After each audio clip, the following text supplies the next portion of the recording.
Në kuadër të këtij angazhimi, sot jam para jush për të bërë publik një shqetësim serioz i cili lidhet me veprimtari të dyshuar të koordinuar në hapësirën kibernetike.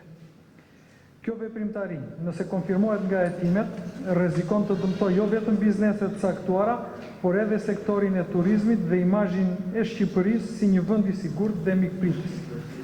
Gjatë ditëve të fundit, strukturat tona të luftës kundër krimeve kibernetike kanë evidentuar një aktivitet të dyshuar të koordinuar në platformat online, i cili konsiston në publikimin masiv të vlerësimeve, review dhe komenteve negative ndaj hoteleve, restoranteve dhe subjekteve të tjera që ushtrojnë aktivitet në sektorin e turizmit në Shqipëri. Nga veprimet e para verifikuese, administrimi i kallëzimeve dhe analizave të dhëna të siguruara deri në këtë fazë, rezultojnë indicie për ekzistencën e një rrjeti llogarish që kanë vepruar në mënyrë të sinkronizuar në platforma ndërkombëtare të vlerësimit të hoteleve, restoranteve, resorteve dhe destinacioneve turistike. Brenda një periudhe të shkurtër kohore, këto llogarit dyshohet se kanë publikuar në masë komente dhe vlerësime negative, me qëllim krijimin e perceptimit të rrem dhe dëmtimin artificial të reputacionit online të bizneseve shqiptare. Nga analiza fillestare rezulton se mbi 10.000 llogari në rrjetet sociale me modele aktiviteti të dyshim, të cilat janë aktualisht objekt verifikimi nga strukturat e specializuara të policisë shtetit. Konkretisht, një pjesë e konsiderueshme e llogarive dyshohet se janë krijuar rishtas dhe janë përdorur në funksion të kësaj veprimtarie, por ka dhe llogari me profile të rregullta të sakta, të cilat janë identifikuar nga ana jonë dhe po vijojnë veprimet hetimore. Janë evidentuar raste ku e njëjta llogari ka publikuar brenda një kohe shumë të shkurtër vlerësime negative për bizneset të ndryshme në qytete Tiranë, Durrës, Vlorë, Sarandë, Elbasan, Shkodër dhe Korçë. Sinkronizimi kohor, ngjashmëria e përmbajtjes dhe mënyra e shpërndarjes së aktivitetit përbëjnë tregues kyç që po analizohen nga grupi hetimor për të përcaktuar nëse kemi të bëjmë me veprimtari të organizuar.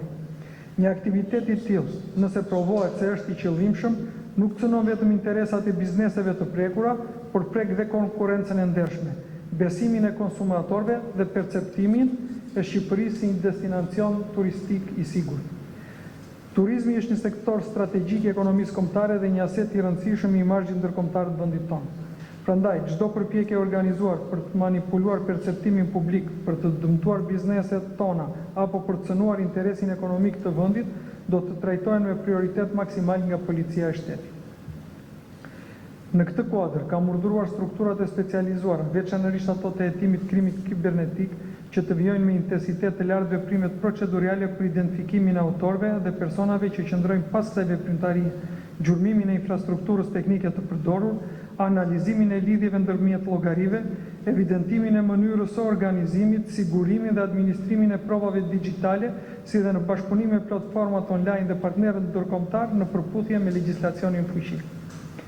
Materialet procedurale për këtë rast do t'i referohen prokurorisë rrethit gjyqësor, pasi nga të dhënat e administruara ekzistojnë dyshime për element të veprave penale në fushën e krimeve kompjuterike si dhe dëmtim të interesave ekonomike dhe reputacionit tyre. Dua të bëj qartë se çdo person që do të rezultojë i përfshirë në këtë aktivitet kundërligjshëm, pavarësisht vendodhjes së tij, do të përballet me forcën e ligjit. Në emër të policisë shtetit, ju bëj thirrje administratorëve të hoteleve, restoranteve apo subjekteve tjera turistike dhe tregtare që kanë konstatuar raste të ngjashme, të paraqesin kallëzim pranë strukturave tona të hetimit krimit kibernetik dhe të ruajnë çdo provë materiale elektronike që mund t'i shërbejë hetimit.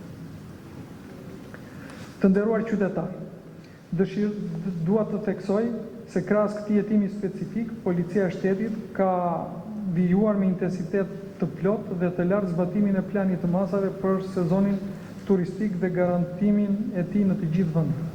Strukturat tona janë në terren çdo ditë për parandalimin dhe goditjen e kriminalitetit në të gjitha format e tij, parandalimin dhe zgjidhjen e konflikteve, luftën kundër narkotikëve, trafiqeve të palishme, identifikimin dhe arrestimin e autorëve të zjarreve, parandalimin e kultivimit të kanabisit dhe shpërndarjes drogave, kapjen e personave në kërkim kombëtar dhe ndërkombëtar, goditjen e krimeve disore, lojrave të fatit dhe armbajtjes paleje dhe krimeve të tjera ndërkufitare.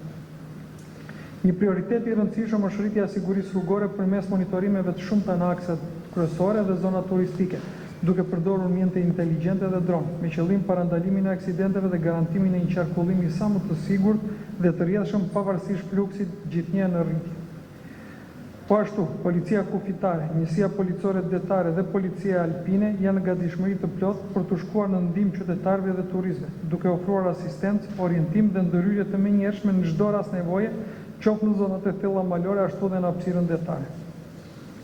Çdo strukturë e policisë shtetit është në shërbim qytetarëve dhe vizitorëve 24/24, me një objektiv të vetëm, që çdo qytetar dhe turist të ndihet i sigurt në Republikën e Shqipërisë. Shqipëria është një vend i sigurt dhe mikpritës. Ne do të vjojmë të përmbushim me vendosmëri detyrën tonë kushtetuese për mbrojtjen e jetës, pronës, rendit publik dhe interesit të vendit në bashkëpunim të ngushtë me qytetarët, bizneset, institucionet dhe partnerët tonë ndërkombëtar. Ju faleminderit dhe i hapur për pyetjet që do bëni. Zoti Ida Besar, Bajraktari nga televizioni Klan News, gjatë 24 orëve të fundit nga mediat në Maqedoninë e Veriut ka patur raportime për pengimin e disa personave të kalimit të tyre në kufi, në kufirin me ne, të cilët kanë qenë në shoqërinë edhe të disa deputetëve të partive politike, pra shqiptar, në Maqedoninë e Veriut. Ka patur ndonjë mall nga ana juaj apo si qëndron e vërtetë? Faleminderit për pyetjen. Policia e shtetit dhe policia kufitare është garant i zbatimit të ligjit dhe për këtë arsye dija në pikën kufitare të Qafanës janë paraqitur 4 shtetat me qëllim për të kaluar në kufi. 3 prej tyre dispononin edhe pasaporta diplomatike dhe u zhbër me dije që ata mund vazhdonin udhëtimin dhe të ecnin, por një person i shoqëruar së bashku me ta, i cili kishte pengesa të lishme në kufi, nuk ka mundur të udhëtojë drejt Republikës së Shqipërisë. Në këtë kuadër, të 4 personat nuk kanë pranuar që të vazhdojnë, pra dhe 3 tjerë nuk kanë pranuar të vazhdojnë udhëtimin dhe janë kthyer për në Maqedoninë e Veriut. Prandaj nuk është rast që është i veçuar apo izoluar, kjo është puna për vite policisë kufitare. Ne zakonisht mesatarisht në vit, për gjatë vitit 2025 kemi kthyer dhe persona tjerë në 625 raste. Edhe gjatë këtij 6 mujorit parë kemi të evidentuar dhe të kthyer persona në 425 raste të tjera, kështu që kjo është një punë e përditshme dhe nuk ka ndonjë vend për panik apo të thuash që policia nuk ka qenë prezent dhe për të kryer detyrën e saj.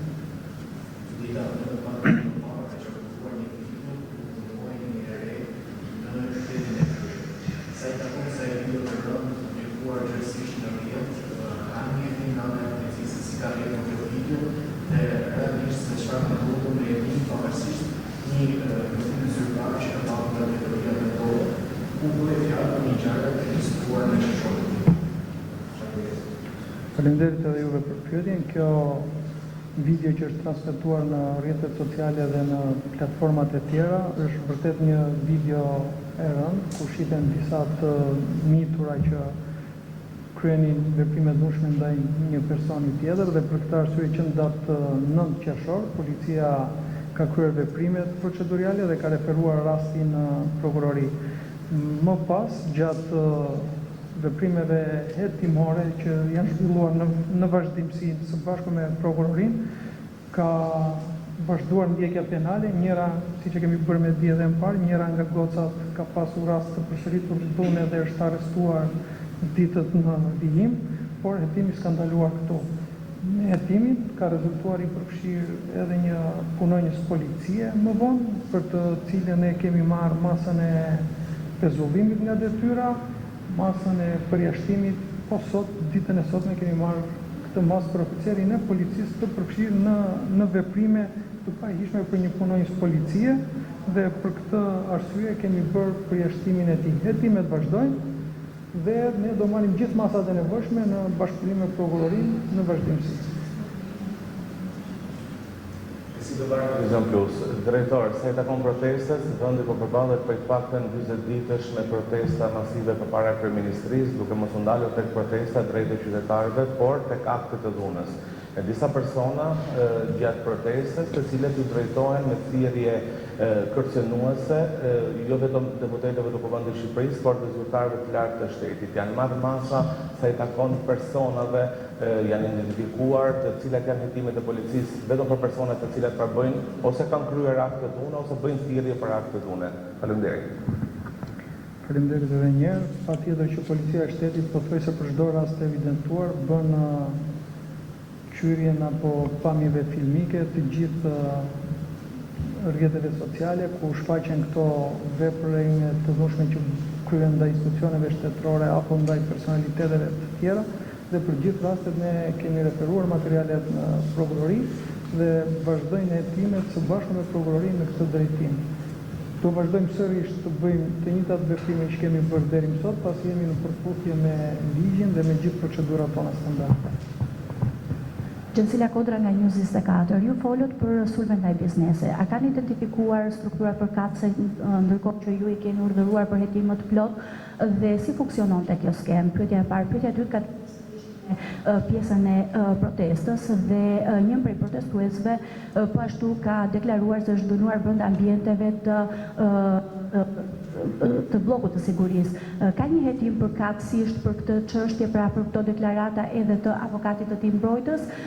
Së treti, kreu i SPAK para disa ditësh, zoti Braho deklaroi se policinë e shtetit e ka një nga partnerët më kryesor pra të hetimeve, por sërish ndërkohë nga ana tjetër pohoj se pret më shumë punë nga strukturat e policisë. Keni një reagim për këtë, duke qenë se në një nga operacionet e fundit BKH duket sigurisht na shkaloi policinë e shtetit dhe nga ana tjetër doja të pyesja edhe për sa i përket asaj që ju thatë për një oficer policie në lidhje me pezullimin apo largimin e tij nga policia e shtetit, për sa i përket nxjerrjes së videos dhe hetimet të pahishme apo veprimet pahishme të tij në rastin e dhunës ndaj vajzave të rastit të ndodhur në Fier. Çfarë konkretisht ka pasur rol konkret pra punonjësi policisë? Faleminderit. Faleminderit. Në lidhje me çështjen e parë, pyetjen e parë që ju bët, Policia e Shtetit dhe Drejtoria e Krimeve Kibernetike ka vazhduar duke kryer gjithë veprimet e nevojshme. Kemi marrë dhe kemi thërritur, kemi njoftuar bizneset që janë prekur, të cilat kanë ardhur kanë bërë kallëzimet përkatëse.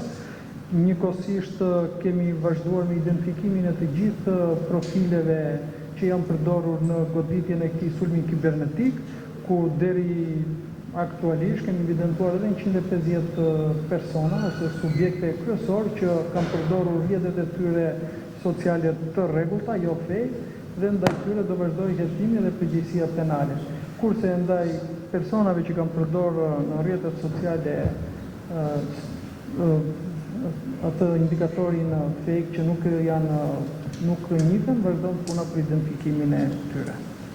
Sa i përket protestës, protesta është kryer brenda të gjithë rregullave dhe ligjore dhe ne kemi qenë në propocion me sulmin dhe në propocion me gjithë pjesën tjetër.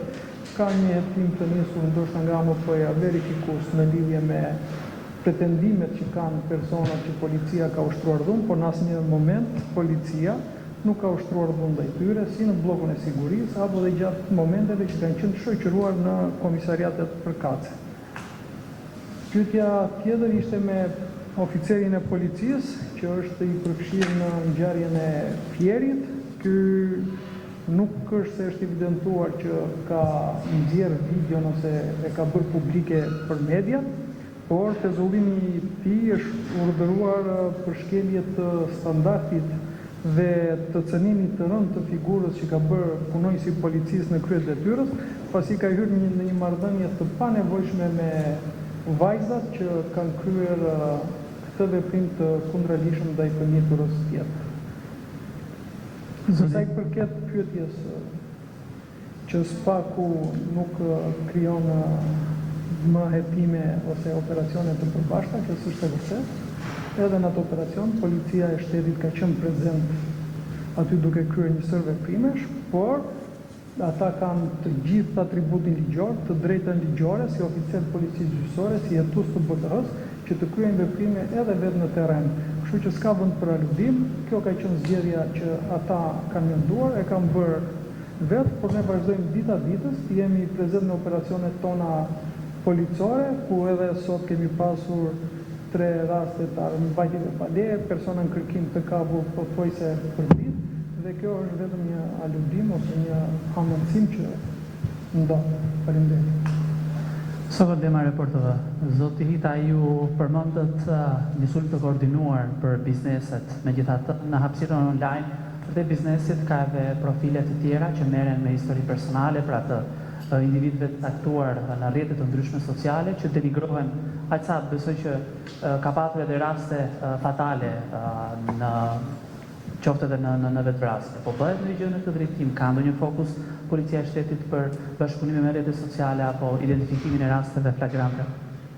Patjetër që ne për gjithë kapacitetet që kemi, mbikëqyrim dhe shikojmë gjithë rrjetet sociale të cilat ku fëmijë të mitur bullizohen apo kryen edhe vepra penale në rrjetet sociale dhe të gjitha rastet referohen dhe ndiqen në mënyrë të vazhdueshme në prokurori. Edhe sot, që ditës sot e paradite, unë kam pas një takim me përfaqësues të kompanisë TikTok, me të cilët kemi ndarë këto shqetësime, kemi ndarë mënyrën se si ne duhet të parandalojmë këto veprime dhe mos u presim momentin kur këto ndodhin apo bëhen në rrjetet sociale dhe ndodh vepra penale dhe ne pastaj të reagojmë. Prandaj jemi në bashkëpunim të vazhdueshëm me të gjithë platformat më kryesore që përdoren kryesisht si TikTok apo Meta, Facebook e Instagram dhe vazhdon ndjekja e gjithë këtyre problematikave. Faleminderit dhe punë mbarë.